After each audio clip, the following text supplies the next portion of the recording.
YouTube, what is going on? My name is YSG Supreme, and welcome back to the channel. If you are brand new to this channel, chances are you probably are.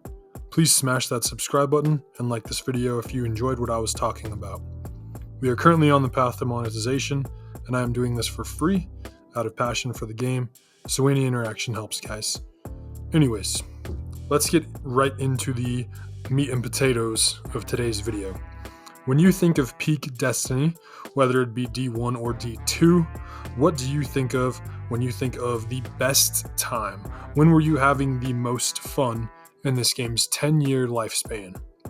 I think that there are a few answers that most players who've been a part of the game's life, and they will have similar opinions, but I have tallied my two favorite times of the game with one from each of the two releases, so both D1 and D2. Coming in at number 1 on my list of the best time in Destiny history, for me, where I felt the game was truly peaking, was the game post-April update.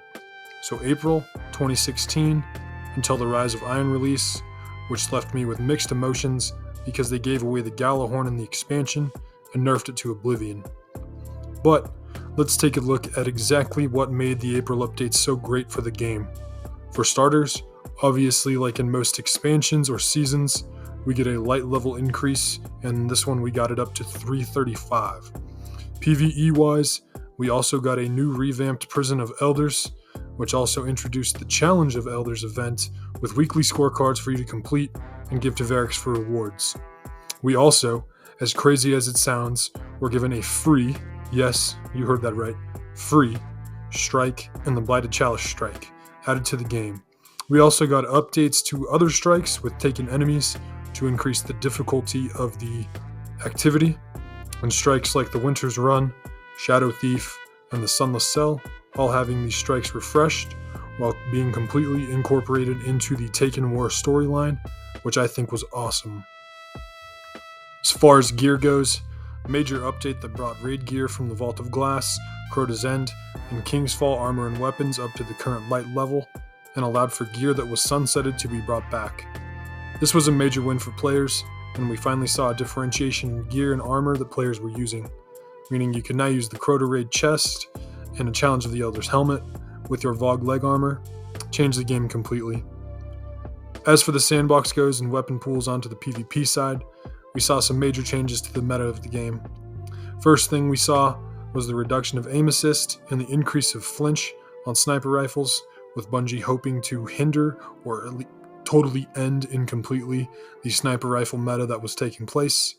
They also eliminated the spawning of special ammo, so you had to go to a ammo box like heavy ammo to get special ammo, eliminating slide shotgunners just running the match with their shotgun out the entire game. Same thing with fusion rifles, and they really wanted to emphasize primary weapon fights.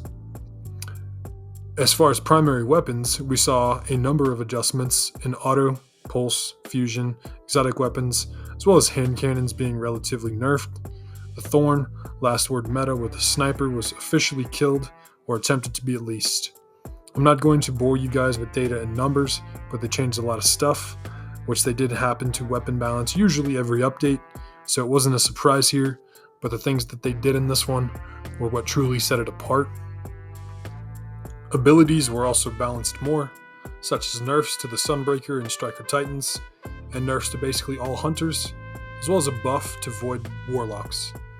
Void Warlocks back in D1 could not compete with Sunsingers really in any mode, and in PvP, people chose the Arc subclass or Self-Res. Void Walkers really did not have a home in D1, so Bungie tried to change that up a bit. All of these things combined, and you had a free update to the game that changed it significantly for the better, and it was truly a great experience.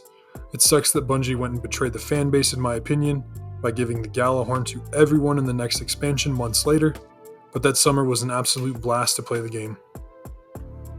The second time in Destiny history I think was legit the best time to play the game is probably not a shock to most of you, and that's the Warmind expansion. Just kidding. I'm honestly surprised the game ever came back from that low point. New players, do a quick YouTube search of that thing, It was basically the worst expansion in Destiny history, right after the Red War, which was a pretty good expansion and a good opening to D2, and they absolutely went and butchered it. No, but in all seriousness, it's got to be Forsaken. This expansion realistically brought back half the game's player base. There was so much to do. Great raid. The Dreaming City is beautiful. The story might be the best storyline other than the Red War. I feel like this expansion gave players more of the endgame D1 feel. And oh yeah, they brought back the primary, special, and heavy weapon system.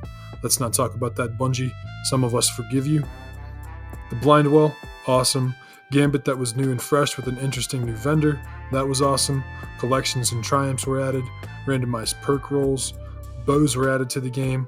We met the Scorn. The Last Wish raid was awesome. Other than the original raids, this raid is a lot of players' favorite raid to do, and it is truly a great experience. The Tangled Shores also has a decent feel to it, almost D1-like in its sense of loneliness and isolation. The end of 2018 has to be one of the best experiences on this game, although I put it behind the April update. Nostalgia may be clouding my judgment here, but that was truly the best time in the game for me. I wish Bungie had really approved on that system in D1 instead of jumping ship and going to D2 right away. Number 3 on this list, and an honorable mention, lastly we have the House of Wolves update from me. Once again, maybe I am blinded by nostalgia, and the D2 fanboys are going to absolutely hate this pick, but the game literally built the bricks that made Destiny fun. Trials of Osiris was added, and we got the Reef, as well as that whole storyline that set up the future expansions in Destiny. And this was truly when I could not wait to get home from school and get on with my friends and play literally all night. We would grind Prison of Elders, carried people through the raids and Nightfalls, carried the torch into the Taken King, and I kind of grouped these 2 times together because I loved all of it. Oryx has the biggest aura of any boss, maybe ever. That 2-year span for Destiny was what I felt like it should have been and what truly peaked. For me, Destiny 2 was somewhat disappointing, although it's made leaps and strides. The debate between D1 and D2, usually player age, is the reason we disagree. Us old heads prefer D1, you youngins prefer D2. Also guys, please keep in mind, this is strictly opinion, and my word is not the word of the player base, how the majority of people feel, or God, or anything like that. Feel free to disagree, and please tell me why in the comments. Keep it civil, but please explain to me your case, tell me your stories, and please, please, please, please tell me what your favorite time to play Destiny was in its 10-year lifespan. Anyways guys, that's going to do it for me. I hope you all enjoyed the video. Let me know what your thoughts are. What is your favorite expansion? When was the best time to play Destiny? Stick around. Next video coming soon where I'll talk about the worst expansions in Destiny. Also, if you are interested in playing Destiny 1 but don't have a fire team or people to play with, please join my D1 Players Community Discord server. It's got over 75 members, and I'm so excited to see how big it can get. Anyways, till the next one guys, my name is YSG Supreme, and I will see you all in the next video.